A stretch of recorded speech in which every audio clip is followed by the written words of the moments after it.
Каждый год благодаря программе поддержки местных инициатив в Амгинском наслеге территориальные общественные самоуправления строят детские площадки. В прошлом году ТОС Харды выиграла грант на строительство универсальной спортивной площадки. В этом году ТОС тоже участвует в программе с новым проектом строительства мини-футбольного поля.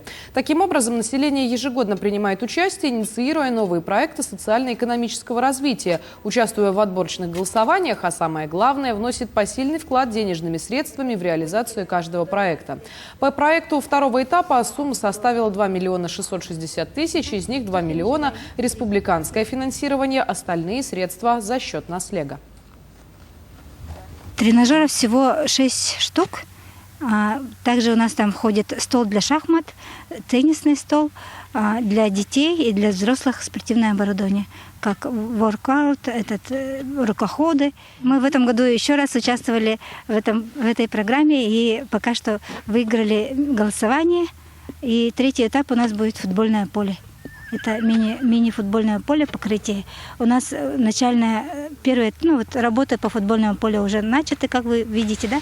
У нас отсыпка уже сделана, и нам теперь нужно покрытие, чтобы завершить этот третий этап.